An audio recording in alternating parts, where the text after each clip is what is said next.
നമ്മുടെ കണ്ണുകളെ അടയ്ക്കാം. നമുക്ക് പ്രാർത്ഥനയ്ക്ക് വേണ്ടി ചില നിമിഷങ്ങൾ ഉയർന്നിരിക്കാം. പിതാവേ, ഞങ്ങളുടെ സന്നിധിയിൽ ഞങ്ങളെ എല്ലാ പ്രാർത്ഥനാ വിഷയങ്ങളും സമർപ്പിക്കുന്നു. ഞങ്ങളുടെ രോഗികളെ, ഞങ്ങളുടെ ക്ഷീണിതരെ, ഞങ്ങളുടെ ബലഹീനതരെ എല്ലാം അവരുടെ മുമ്പാകെ ഞങ്ങളെ ഏൽപ്പിച്ചു തരുന്നു. അവിടുന്ന് തൊടുകയും അന്ന് സൗഖ്യമാക്കുകയും ചെയ്തവരെ ഞങ്ങളെ ഓർക്കുന്നു. പ്രത്യേകാല പ്രിയ അഭിഷേകിയെ പ്രാർത്ഥിക്കുന്നു, ബ്ലസ്കിയെ പ്രാർത്ഥിക്കുന്നു. ഒരു ദിവസത്തിനെയും ബലപ്പെടുത്തണമെന്ന് ഞങ്ങൾ അപേക്ഷിക്കുന്നു.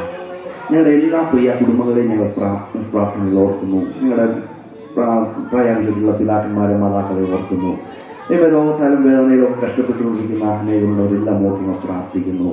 പ്രത്യേക കർത്താവേ, പ്രിയ ബ്രസേഷികളെ പ്രാർത്ഥിക്കുന്നു, ജോഷുവെ പ്രാർത്ഥിക്കുന്നു, ജോഷുവെ പ്രാർത്ഥിക്കുന്നു, എൽസിയാനിക്ക് വേണ്ടി രാജുവിന് വേണ്ടി പ്രാർത്ഥിക്കുന്നു, ജാസ്മിന് പ്രാർത്ഥിക്കുന്നു, വിൻസ്റ്റന് വേണ്ടി ആനിക്ക് വേണ്ടി പ്രാർത്ഥിക്കുന്നു, വേണ്ടി ഓർക്കുന്നു.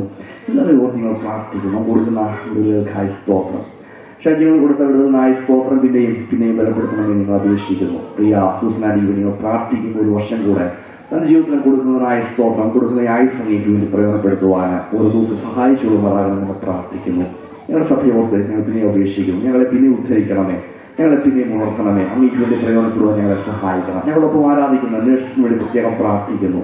അവരെ എവിടെ നിന്ന് ആസ്വദിക്കണം, അനുഗ്രഹിക്കണം. പട്ടണത്തിലേക്ക് വന്നവർക്ക് അനുഗ്രഹമാക്കി തീർക്കണം. വിജയത്തോടെ, സന്തോഷത്തോടെ, ആനന്ദത്തോടെ ക്രിസ്തുവിന്റെ വെളിച്ചം ഉള്ളിൽ പ്രകാശിക്കുന്നവരായി പോകുവാൻ അവരെല്ലാം സഹായിക്കണമേ. അവസ്ഥാനത്തെ അങ്ങ് അനുഗ്രഹിക്കണമേ. അവരുടെ അധ്യാപികയെ, ഇവിടെ പഠിച്ചു എല്ലാ പ്രിയപ്പെട്ടവരെ ആസ്വദിക്കണമെന്ന് പ്രാർത്ഥിക്കുന്നു. ഞങ്ങൾ മാതൃരാജ്യം ഓർക്കുന്നു. ഈ ദേശത്തെ ഓർത്ത് ഞങ്ങൾ പ്രാർത്ഥിക്കുന്നു. ഈ സ്ഥലത്തുള്ള എല്ലാ സഭകളെയും ഓർത്ത് ഞങ്ങൾ പ്രാർത്ഥിക്കുന്നു. എല്ലാ ദേവദാസന്മാരെ, വിശ്വാസ സമൂഹത്തെ സമർപ്പിച്ചു പ്രാർത്ഥിക്കുന്നു.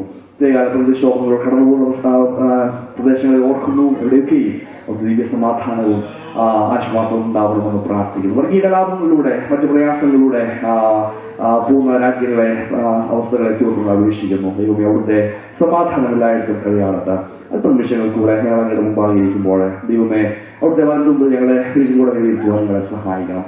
എടുക്കപ്പെട്ട സ്വന്തം ഒരുപാടായ സ്തോത്രം എന്നിട്ട് എല്ലാ കാര്യങ്ങളെയും ആസ്വദിക്കണം. വലിയ പ്രതിഫലം കൊടുത്ത് മാനിക്കണം. പ്രാർത്ഥന സ്തുതിക്കുന്നു ഈ യേശുവിൻ നാമത്തിൽ തന്നെ. പോൾ ഹാർവേ എന്ന് പറയുന്ന ഒരു വ്യക്തി എസ്കിമോസ് ഈ ചെന്നായ്ക്കളെ കൊല്ലുന്ന ഒരു രീതിയെക്കുറിച്ച് ഇങ്ങനെ എഴുതിയിട്ടുണ്ട്. എസ്കിമോസ് ചെന്നായ്ക്കളെ കൊല്ലുവാൻ വേണ്ടി നല്ല മൂർച്ചയുള്ള കത്തി എടുത്ത് മൃഗങ്ങളുടെ രക്തത്തിൽ വെച്ച് ആ തണുപ്പ് പ്രദേശത്ത് അതിനെ ഫ്രോസൺ ചെയ്തിട്ട് പിന്നെയും രക്തത്തിൽ മുക്കി, പിന്നെയും ഫ്രോസൺ ചെയ്ത് പിന്നെയും രക്തത്തിൽ മുക്കി നല്ല ഒരു കട്ടി ലെയറായ ശേഷം അതവിടെ നാട്ടി വയ്ക്കും. രക്തത്തിന്റെ മണം അടിച്ച് ഓടി വരുന്ന ചെന്നായ്ക്കൾ അവയെ പതുക്കെ നക്കുവാൻ തുടങ്ങും. അതിന്റെ ടേസ്റ്റ് അങ്ങോട്ട് എൻജോയ് ചെയ്ത് കുറെ സമയം കഴിയുമ്പോൾ ആ ലെയർ മാറും. ഈ കത്തിയുടെ ആ മൂർച്ചയുള്ള ഭാഗത്ത് തന്നെ നാവ് ഉറഞ്ഞ് ആ നാവ് മുറിഞ്ഞ് ഓട്ടോമാറ്റിക്കലി സ്വന്തം രക്തം കുടിച്ച് സ്വന്തം രക്തം വാർന്ന് ചെന്നായ്ക്കൾ മരിക്കും, ചെന്നായ്ക്കൾ ചാവും. സോ അങ്ങനെയൊരു സംഭവം വിശുദ്ധ വേദപുസ്തകത്തിന്റെ വെളിച്ചത്തിൽ നിങ്ങളുടെ ശ്രദ്ധയിലേക്ക് ഞാൻ കൊണ്ടുവരുവാൻ ആഗ്രഹിക്കുന്നു. ന്യായാധിപന്മാരുടെ പുസ്തകത്തിൽ ഇസ്രായേലിയ സമൂഹം മുഴുവൻ ഫിലിസ്ത്യരാകുന്ന അവരുടെ വൈദികളാൽ ഈ ചെന്നായ്ക്കൾ ആക്രമിക്കപ്പെടുന്നത് പോലെ അവരറിയാതെ അവരെ കൊന്നൊടുക്കുന്ന അല്ലെങ്കിൽ പിടിച്ചമർത്തുന്ന, അവരെ സബ്ഡ്യൂ ചെയ്യുന്ന ഒരനുഭവത്തിലൂടെ കടന്നുപോയി. ന്യായാധിപന്മാരുടെ പുസ്തകം 13-ാം അധ്യായത്തിലേക്ക് വരുമ്പോൾ ഫെലിസ്ത്യർ അവരെ വളരെ കൺട്രോൾ ചെയ്ത് പോകുന്ന ഒരു സംഭവമുണ്ട്. നമ്മുടെ പഴയ സംഭവങ്ങളൊക്കെ നോക്കിയാൽ, അല്ലെങ്കിൽ ഇവർ കനാൻ ദേശത്തിലേക്ക് ഇസ്രായേലിൽ വരുമ്പോൾ അവിടെ എങ്ങും കാണാത്ത ഒരു ഗ്രൂപ്പാണ് ഈ ഫെലിസ്ത്യർ. അവിടെ ഹിത്യര്, ഗിർഗശ്യര്, അമോന്യര്, കനാന്യര്, ഫെലിസ്ത്യര്, ഹിവ്യര്, യെബൂസ്യര് എന്ന് 7 മഹാ ജാതികളെ കുറിച്ച് പറയുന്നുണ്ടെങ്കിൽ ഫെലിസ്ത്യരെ കുറിച്ചുള്ള പറയുന്നില്ല. ഇസ്രായേലിൽ വന്ന് അവരുടെ ആ താമസ സ്ഥലത്ത് അല്ലെങ്കിൽ കനാൻ ദേശത്ത് കുടിയേറി പാർത്ത ശേഷം ഡെവലപ്പ് ചെയ്തു വന്ന ഒരു ഗ്രൂപ്പാണ് ഈ ഫെലിസ്ത്യർ. അവരുടെ രീതി എന്ന് പറഞ്ഞാൽ അവര് നല്ല ഈ അയൺ വെപ്പൺസ് അല്ലെങ്കിൽ കൊല്ലന്മാരുടെ പണിയൊക്കെ അല്ലെങ്കിൽ നല്ല നിലയിൽ അയൺ വെപ്പൺസ് ഉണ്ടാക്കുകയും ഉപയോഗിക്കുകയും ചെയ്യുന്നവരാണ്. അവർ ഇസ്രായേലിനെ പിടിച്ചടക്കിക്കൊണ്ടിരുന്നത് ആക്രമിച്ചൊന്നും ആയിരുന്നില്ല. കൂടുതൽ സമയങ്ങളും അവരെ ഡിപ്പെൻഡ് ചെയ്യിപ്പിക്കുമായിരുന്നു. ഇസ്രായേലിൽ എന്തെങ്കിലും ആയുധങ്ങൾ വേണമെങ്കിൽ അവരുടെ അടുക്കൽ പോകണം, ഇരുമ്പിന് മൂർച്ച കൂട്ടണമെങ്കിൽ അവരുടെ അടുക്കൽ പോകണം. പിന്നെ പതുക്കെ അവരുടെ വിഗ്രഹാരാധനയ്ക്ക് നടത്തി. ആ ചെന്നായുടെ കഥ പറഞ്ഞതുപോലെ ഇസ്രായേൽ അവരെ ഡിപ്പെൻഡ് ചെയ്തിരിക്കുമ്പോൾ ഇവരവരെ ഇങ്ങനെ എക്സ്പ്ലോയിറ്റ് ചെയ്തുകൊണ്ടേയിരുന്നു.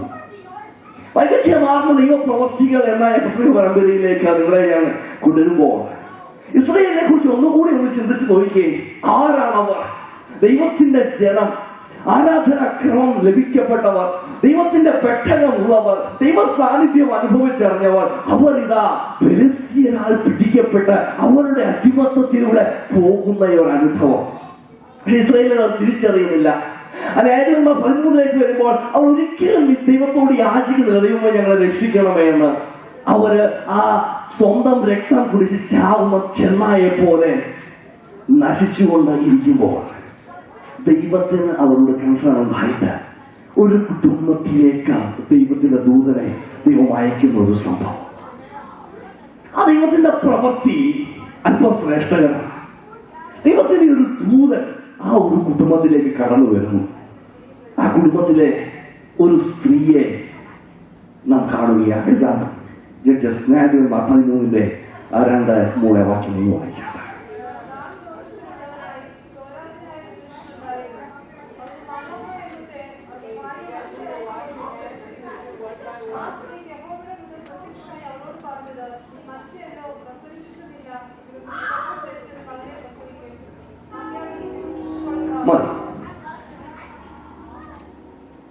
മനോഹയുടെ ഭാര്യ, പേര് പോലും പറയപ്പെടാത്ത ഒരു സാധാരണക്കാരി സഹോദരി, അവള് കുഞ്ഞുങ്ങളില്ല എന്നുള്ള പ്രയാസത്തിലൂടെ നാളുകൾ കടന്നുപോയി. ഞാൻ വിചാരിക്കുന്നു തീർച്ചയായിട്ടും അവർ ഒരുപാട് പ്രാർത്ഥിച്ചിട്ടുണ്ട്, ദൈവമേ ഞങ്ങൾക്കൊരു കുഞ്ഞിനെ തരണമേ. അവർ അപേക്ഷിച്ചിട്ടുണ്ട്, തീർച്ചയായും അവർ ചെയ്തിട്ടുണ്ട്. പക്ഷെ അവർക്ക് ഒരിക്കലും ആ ഒരു പ്രാർത്ഥനയ്ക്ക് മറുപടി ലഭിച്ചിരുന്നില്ല. പക്ഷേ അന്നൊരു സുപ്രഭാതം ഇതാ ഒരു ദൈവദൂതൻ വന്ന് ഈ വാർത്ത തന്നെ അവരുടെ പ്രാർത്ഥനയ്ക്ക് മറുപടി എന്ന നിലയിൽ വന്നു പറയുക, നിനക്കൊരു കുഞ്ഞ് തരാൻ പോവുകയാണ്. എന്റെ ചിന്ത ഇങ്ങനെയാണ് പോയത്.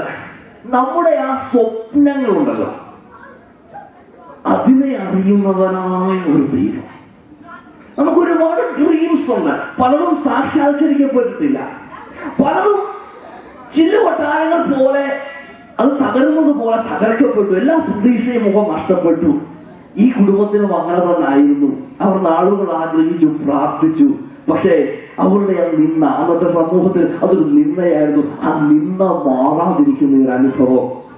ഇന്ന് വൽക്കാലം ഓർക്കണമേ, എല്ലാ പ്രതീക്ഷയും നഷ്ടപ്പെട്ടാലും, മൊത്തം ഡ്രൈ ആയെന്ന് തോന്നിയാലും, ഇനി ഒരു ഹോപ്പില്ല എന്ന് തോന്നിയാലും, നിങ്ങൾ തകർക്കപ്പെട്ടു എന്ന് തോന്നിയാലും, ആരും നിങ്ങൾക്ക് വില കൽപ്പിക്കുന്നില്ല എന്ന് തോന്നിയാലും, എല്ലാവരും നിന്ദിക്കണമെന്ന് തോന്നിയാലും, എല്ലാവരും തടയുമെന്ന് തോന്നിയാലും, യാതൊരു പ്രതീക്ഷയും ഭാവിയെ കാണുന്നില്ല എന്ന് തോന്നിയാലും, ഒരു പ്രത്യാശയുടെ കിരണം പോലും എനിക്ക് വേണ്ടി പ്രകാശിക്കുന്നില്ലയോ എന്ന് തോന്നിയാലും, എല്ലാ വാതിലിന് മുമ്പിൽ അടഞ്ഞെന്ന് പറഞ്ഞാലും, ഇത് മുതൽക്കാലം ഓർക്കണം, എന്തെങ്കിലും നിങ്ങളുടെ ഹൃദയം അറിയുന്ന ഒരു ദൈവമുണ്ട്. അവൻ നമ്മുടെ ഹൃദയത്തിന്റെ അവസ്ഥയാണ് നമ്മിലേക്ക് ഇറങ്ങി വരും. നമുക്ക് കേട്ടതുപോലെ ദൈവത്തെ ആഗ്രഹിക്കുന്നവരിലേക്ക് അടുത്തു വരികയും അവരെ ശ്രദ്ധിച്ചു നോക്കുകയും അവരെ തിരിച്ചറിയുകയും അവരെ വിളിക്കുകയും അവരെ അടുപ്പിക്കുകയും ചെയ്യുന്ന ഒരു ഉന്നതരായ ഒരു ദൈവമുണ്ട്. ആ ദൈവത്തിന്റെ പ്രവൃത്തി എത്ര ശ്രേഷ്ഠയാണ്. പലപ്പോഴും നമ്മുടെ ഒക്കെ ജീവിതത്തിൽ ഇങ്ങനെയാണ് ഈ പ്രസംഗം ഇങ്ങനെയാണ് ചിന്തിച്ചത്. പലപ്പോഴും നമ്മുടെ ഇല്ലായ്മയെ കുറിച്ച് നാം പരിഭവപ്പെടുന്നവർ. നമുക്കതില്ല, നമുക്ക് അങ്ങനെയില്ല, നമുക്ക് അങ്ങനെ ചെയ്യാൻ കഴിവില്ല, നമുക്ക് പണമില്ല, നമുക്ക് ആരോഗ്യമില്ല, ജോലിയില്ല, ഇങ്ങനെ ഇല്ല. അതുകൊണ്ട് നമ്മൾ പറയുമോ, എന്താ എനിക്ക് ഇങ്ങനെയൊക്കെ പറ്റി, ഞാൻ എന്തെങ്കിലും തെറ്റ് ചെയ്താണ്, എനിക്ക് എന്താ അങ്ങനെ അസുഖം വന്നേ, അല്ല എൻ്റെ കുടുംബത്തിൽ എന്താ ഇങ്ങനെ സംഭവിച്ചേ, എൻ്റെ കുടുംബജീവിതം ഇങ്ങനെ അങ്ങ് ബുദ്ധിമുട്ടായി മാറുന്നേ. പലപ്പോഴും നമ്മൾ ഒരുപാട് ചോദ്യങ്ങൾ ചോദിക്കുന്നവരാ. ഇന്ന് പറഞ്ഞാൽ തിരിച്ചൊരു ചോദ്യം ഞാൻ ചോദിക്കുക, എന്തിനാ ദൈവം നിങ്ങളെ അനുഗ്രഹിച്ച് നിന്ന് വരെ നമ്മൾ ചോദിച്ചിട്ടുണ്ടോ? എന്തിനാ ദൈവത്തിന്റെ ദൂരം നിങ്ങളുടെ ജീവിതത്തിലേക്ക് വന്നത്? അല്ലെങ്കിൽ ദൈവം നിങ്ങളുടെ ഇടയിലേക്ക് ചേർന്ന് ചെയ്തത്? ദൈവം എന്തിനാ ചില പ്രവൃത്തികളൊക്കെ നമുക്ക് വേണ്ടി ചെയ്തത് നമ്മൾ ഇന്ന് വരെ ചിന്തിച്ചിട്ടുണ്ടോ? ഈ ഒരു സംഭവം ആരാ ചിന്തിപ്പിച്ചത്? യഹോവയുടെ ദൂതൻ മനോഹയുടെ ഭവനത്തിൽ വന്ന് അല്ലെങ്കിൽ ആ മനോഹയുടെ കുടുംബത്തെ ഒന്ന് അഭിസംബോധന ചെയ്തത് എന്തിനായിരുന്നു? ചെറിയ നിമിഷത്തിൽ 1-2 ചിന്ത മാത്രം പറഞ്ഞ് ഇരിക്കാം. മനോഹയുടെ ജീവിതത്തിലേക്ക് ഒരു മിറക്കിൾ ചൈൽഡിനെ ദൈവം കൊടുത്തതിന്റെ ഉദ്ദേശം ഇസ്രായേൽ എടുത്തത്. നമ്മുടെയൊക്കെ ജീവിതത്തിൽ ദൈവം ചെയ്യുന്ന ചില നന്മകൾ, ചില അനുഗ്രഹങ്ങൾ, അത് നമ്മൾ എൻജോയ് ചെയ്ത് ജീവിക്കുവാൻ വേണ്ടി അല്ല, അതിനപ്പുറത്ത് ചിലതും ഉണ്ട് എന്ന് ദൈവത്തിന് ഉദ്ദേശമുണ്ട് എന്ന് നാം തിരിച്ചറിയണം. നമുക്ക് ദാവീദിന് എന്തിനാണ് ദൈവം അഭിഷേകം ചെയ്തത്? കരടിയെയും സിംഹത്തെയൊക്കെ വലിച്ചു കീറി സ്വന്തം ആടിനെ രക്ഷിച്ചുകൊണ്ട് ഒരാട്ടിടയനായിട്ട് ജീവിക്കാനായിരുന്നു. എന്തിനാ ദാവീദിന് പ്രത്യേക ശക്തി ദൈവം കൊടുത്തത്? എന്തിനാ ദാവീദിനെ ദൈവം ആ കുടുംബത്തിൽ തിരഞ്ഞെടുത്ത് പിടിച്ച് അഭിഷേകം ചെയ്യിച്ചത്? ആ കരടിയെ സിംഹത്തെയൊന്നും പിടിച്ചുകൊണ്ടിരിക്കാനല്ല, ഒരു മല്ലനായ ഗോലിയാത്ത് ഇസ്രായേലിന് നേരെ എഴുന്നേൽക്കാൻ പോകുന്നുണ്ട്. ശൗലിന് ശേഷം ഒരു രാജാവായിട്ട് ഇസ്രായേൽ ഒരാളെ ആവശ്യമുണ്ട്. ദൈവത്തിന്റെ ഉദ്ദേശത്തിന് വേണ്ടി, ദൈവജനത്തിനു വേണ്ടി, ദൈവസഭയ്ക്ക് വേണ്ടി എന്നെയും നിങ്ങളെയും ദൈവം അനുഗ്രഹിച്ചതിനെ നാം ഒരിക്കലും മറന്നു പോകരുത്. പലപ്പോഴും നമ്മുടെ അനുഗ്രഹങ്ങൾ നാം പ്രാപിക്കുമ്പോൾ അതിനെ നാം മറന്നു പോകുന്നവരല്ലേ, നമ്മൾ അനേകർക്ക് ബേഡനായി മാറുന്നവരല്ലേ. കാലം ഓർക്കണമേ, ദൈവം നമുക്ക് നന്മകളും അനുഗ്രഹങ്ങളും തരുമ്പോൾ ദൈവത്തിന് ഒരാഗ്രഹമുണ്ട്. ചിലരിൽ കൂടെ നമ്മിലൂടെ വിടുവിക്കുവാൻ അവൻ ആഗ്രഹിക്കുക, ചില ജീവിതങ്ങളെ നമ്മിലൂടെ സ്പർശിക്കുവാൻ അവൻ ആഗ്രഹിക്കുക, ചില ജീവിതങ്ങളെ നമ്മിലെ ആ ബ്രോക്കൺനെസ്സിലൂടെ തൊടുവാൻ അവൻ ആഗ്രഹിക്കുക, നമ്മുടെ ആ നഷ്ടത്തിലൂടെ ചിലരെ ലാഭത്തിലേക്ക് നയിക്കുവാൻ അവൻ ആഗ്രഹിക്കുക, നമ്മുടെ ജീവിതത്തിന്റെ പരാജയത്തിലൂടെ ചിലരെ കൂടെ വിജയത്തിലേക്ക് നയിക്കുന്ന പാതയിലേക്ക് നയിക്കുവാൻ ദൈവം നമ്മളെ ഉപയോഗിക്കാൻ ആഗ്രഹിക്കുക. നമ്മുടെ സമൃദ്ധിയും ഞെരുക്കവും ചില വീടുകളിൽ കാണാം എന്ന് നാം തിരിച്ചറിയുക. മനോഹയുടെ ജീവിതത്തിന് ഒരു കുഞ്ഞിനെ കൊടുത്തത് ഒരു ഇസ്രായേലിന്റെ വീടിന് വേണ്ടിയായി. ഒരു ഡെലിവറൻസ് മാത്രമല്ല, ഒരു ഡിവോഷനും ദൈവത്തിന് ഉദ്ദേശമായി. മനോഹര നോക്കിയേ, പെട്ടെന്ന് അവർ ഈ ദൂതനെ കാണുവാൻ വേണ്ടി പിന്നെയും പ്രാർത്ഥിക്കുന്നു. പ്രാർത്ഥിക്കുക മാത്രമല്ല, അവർ ദൂതനെ കണ്ടു കഴിഞ്ഞപ്പോൾ അവർ ദൈവത്തിന് യാഗം കഴിക്കുന്നു. ദൈവത്തിന്റെ അനുഗ്രഹങ്ങളുടെ മുമ്പിൽ ആ മനോഹരയുടെ പ്രതികരണം കണ്ടോ? അവരാദ്യമേ പ്രാർത്ഥിക്കുക, ദൂതനൊന്ന് മടങ്ങി വന്നിരുന്നെങ്കിൽ. ഇങ്ങനെ അതിനെ ചിന്തിക്കുക. പലപ്പോഴും നമ്മുടെ ജീവിതത്തിൽ ചെയ്യുന്ന ചെറിയ നന്മയുണ്ടല്ലോ, ആ ചെറിയ അനുഗ്രഹം ഉണ്ടല്ലോ, God is gathering our attention. നമ്മുടെ ശ്രദ്ധയെ അവർ ഒന്ന് കളക്ട് ചെയ്യുക, ശ്രദ്ധയൊന്ന് നമ്മിലേക്ക് അവങ്കിലേക്ക് തിരിപ്പിക്കുക. എന്തിനറിയാമോ? നമ്മൾ ആരാധിക്കുന്നവരായി മാറണം. മനോഹരമായ ജീവിതത്തിൽ ദൈവത്തിന്റെ ദൂതൻ കടന്നു വന്നതിന് മറ്റൊരു ഉദ്ദേശം ഇതായിരുന്നു, അവൻ ദൈവത്തെ ആരാധിക്കണം. ഏതു സമൂഹത്തിലാണെന്നറിയാമോ? ഫെലിസ്തീയരുടെ ദൈവങ്ങൾ വാഴുന്ന സമയത്ത് എല്ലാ സാഹചര്യങ്ങളും ഒരു ദൈവിക ആരാധകനെ സംബന്ധിച്ചിടത്തോളം അനുകൂലമല്ലാതിരിക്കുന്ന സാഹചര്യത്തിൽ, ലേവ്യ പുരോഹിതന്മാരുടെ പേര് പോലും കാണാനില്ലാത്ത സാഹചര്യത്തിൽ ഇതാ ദൈവം അവരോട് പറയുക, ഇവിടെ നീ യാഗം കഴിക്കാം. ഓർക്കണം, നമ്മുടെയൊക്കെ ജീവിതത്തിൽ പലപ്പോഴും ദൈവം ഇഷ്ടപ്പെടുന്നതിന്റെ കാരണം ഇതാ, നമ്മെ ദൈവത്തെ ആരാധിക്കുന്നവരാക്കി ഒന്ന് ട്രാൻസ്ഫോം ചെയ്യാൻ. രാവിലെ എലിയ പ്രവാചകന്റെ ജീവിതത്തിൽ നാം കേട്ടത്, നമ്മുടെ സ്കൂളിൽ ആരാധിക്കുന്ന ഒരനുഭവത്തിലേക്ക്, ഒരു ശുദ്ധീകരണത്തിലേക്ക് വരിക, ദൈവത്തിന്റെ പ്രവൃത്തിക്ക് വേണ്ടി തന്നെ ഏൽപ്പിച്ചു കൊടുക്കുക.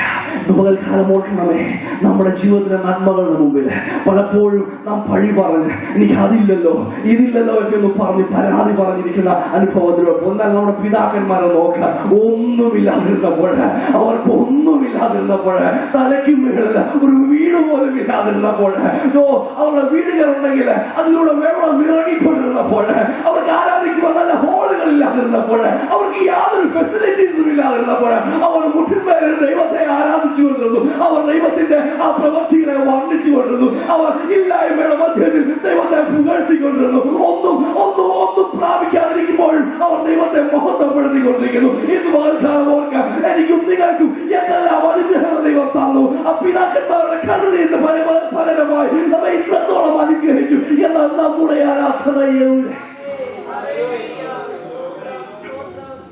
3 ദൈവം നമ്മെ അനുഗ്രഹിക്കുന്നത് ഒരു ഡെലിവറൻസിലേക്ക് നടത്തുമ്പോൾ ഇങ്ങനെ പറയാം, അല്ലെങ്കിൽ deliverance always comes with some demands. ചില ഡിമാൻഡ്സ് ഇതോടൊപ്പം ഉണ്ട് കേട്ടോ. ദൈവം നമുക്ക് അനുഗ്രഹം തരുമ്പോൾ മറുവശത്ത് ചില ഡിമാൻഡ്സ് നാം കീപ്പ് ചെയ്യണം. മനോഹരയുടെ വൈഫിനോട് പറയുന്നേ, നിനക്ക് ഈ പൈതലിനെ വളർത്തേണ്ട ഒരു ഉത്തരവാദിത്വം എങ്ങനെയാണെന്നറിയാം. ഒരു നാസിറായിട്ട്, നാസിർ വ്രതം എന്ന് പറഞ്ഞ ഒരു വോളണ്ടറി വ്രതമാണ്. അതായത് ഒരാൾക്ക് സ്വയമായിട്ട് എടുക്കേണ്ട ഒരു ഭവമാണ്. അത് ഒരു വ്യക്തി സ്വയമായിട്ട് തീരുമാനിക്കും, ഇത്ര കാലത്തേക്ക് ഞാൻ മുടി വെട്ടത്തില്ല, ഇത്ര കാലത്തേക്ക് ഞാൻ വിഞ്ഞോ മത്സ്യമോ തൊടത്തില്ല, ശരീരത്തിൽ തൊടത്തില്ല. വോളണ്ടറി ഒരാൾ തീരുമാനിച്ച് എടുക്കുന്ന ഒരു വ്രതമാണ്, ഒരു ടെമ്പററി പീരീഡ്. പക്ഷേ മനോഹരയുടെ ഭാര്യ ദൈവം പറഞ്ഞത്, ഞാൻ വിടുതലല്ല തരാം, പക്ഷെ നിനക്കൊരു ഉത്തരവാദിത്തമുണ്ട്. ഒരു വോളണ്ടറി അല്ല കേട്ടോ, നിന്റെ ഇഷ്ടത്തിൽ ചെയ്യുന്നതല്ല. പക്ഷെ എനിക്ക് വേണ്ടി നീ ഇങ്ങനെ ഒരു വൃതസ്ഥനായ ഒരു കുഞ്ഞിനെ ഡെവലപ്പ് ചെയ്യണം. ഈ കുഞ്ഞിനെ പറഞ്ഞു മനസ്സിലാക്കുന്നതിന് മുമ്പ് നീ കുഞ്ഞിനെ ഉദരത്തിൽ വഹിക്കുമ്പോൾ ഉൾപ്പെടെ നീ അങ്ങനെ ജീവിക്കണം. കുഞ്ഞ് വെളിയിൽ വരുമ്പോൾ അവനെ അങ്ങനെ പറഞ്ഞു വളർത്തണം. ഒരു വലിയ ഉത്തരവാദിത്വം കൊടുക്കുക എന്ന് പറയുന്നത് ദൈവം നമുക്ക് അനുഗ്രഹങ്ങളൊക്കെ തരുമ്പോൾ അവർ ചില ഡിമാൻഡ്സ് എപ്പോഴും വെച്ചിട്ടുണ്ട്. എപ്പോഴും വാഗ്ദത്തങ്ങൾ നമ്മൾ പ്രാപിച്ചപ്പോൾ ദൈവം നമ്മോട് പറഞ്ഞിട്ടില്ലേ, നീ ഇന്നതൊക്കെ ചെയ്താൽ നിന്നെ ഞാൻ അനുഗ്രഹിക്കും എന്ന് പകൽക്കാലം ചില ഡിമാൻഡ്സിനെ കൂടെ ദൈവത്തിന്റെ ആത്മാവ് സൂചിപ്പിക്കുക. ചിലതൊക്കെ നാം മറന്നുപോയിട്ടുണ്ട്. നമ്മൾ വാഗ്ദത്തം പ്രാപിക്കാൻ സന്തോഷത്തോടെ ഇരിക്കുക, കൈയും നീട്ടി നോക്കിയിരിക്കുക. പക്ഷെ ഇതുപോലെ ദിവസം ഓർപ്പിക്കുന്നു, ചിലതൊക്കെ നീ മറന്നുപോയിട്ടുണ്ട്. നിന്നെ പ്രാപിക്കാൻ ക്വാളിഫൈഡ് ആണെങ്കിൽ ചില ഡിമാൻഡ്സ് നീ മീറ്റ് ചെയ്തേ പറ്റത്തുള്ളൂ. വൈവിധ്യമാർന്ന പ്രവൃത്തികൾ നമ്മുടെ ജീവിതത്തിൽ സംഭവിക്കുമ്പോൾ ഓർക്കണം, അവൻ ഡെലിവറൻസ് തരും. പക്ഷെ അവൻ ആഗ്രഹിക്കുന്നത് ചിലരുടെ കൂടെ ഡെലിവറൻസാണ്. അവൻ ആഗ്രഹിക്കുന്നത് നമ്മുടെ ആരാധനകൾ വർദ്ധിക്കുവാൻ. അവൻ ആഗ്രഹിക്കുന്നത് നാം അനുസരിക്കേണ്ട ഭാഗങ്ങളെ അനുസരിക്കുവാൻ. ഒരു നിമിഷം നടക്കുന്നത് ദിവസം നടക്കാം. എല്ലാ ദിവസവും വായിക്കാണ്ട് ദൈവത്തിന് മുമ്പാകെ, ദൈവചിത നന്മകളുടെ മുമ്പാകെ നമുക്ക് ചോദിക്കാം, ദൈവമേ എന്തിനാ എന്നെ അനുഗ്രഹിച്ചത്? എന്തിനാ എനിക്ക് നന്മ തന്നത്? എന്തിനാ എനിക്ക് വിടുതൽ തന്നത്? എന്തിനാ എനിക്ക് ഇത്രയും പണം തന്നത്? എന്തിനാ എനിക്ക് ഇത്രയും ആരോഗ്യം തന്നത്? എന്തിനാ എനിക്ക് ഇത്രയും സമയം തന്നത്? എന്തിനാ എനിക്ക് ഇത്രയും നല്ല ഭവനം തന്നത്? എന്തിനാ ഇത്രയും നല്ല കുഞ്ഞുങ്ങളെ തന്നത്? എന്തിനാ എനിക്ക് നല്ല മാതാപിതാക്കളെ തന്നത്? Yes, we need to think. ദൈവത്തിന് ചില ഉദ്ദേശങ്ങളുണ്ട്. ഹല്ലേലൂയ. നമ്മെ തന്നെ അതീവ ഉദ്ദേശത്തിലേക്ക് കൊണ്ടുവരാം. നമ്മെ തന്നെ സമർപ്പിക്കാൻ കുറിച്ച് പ്രാർത്ഥിക്കാം.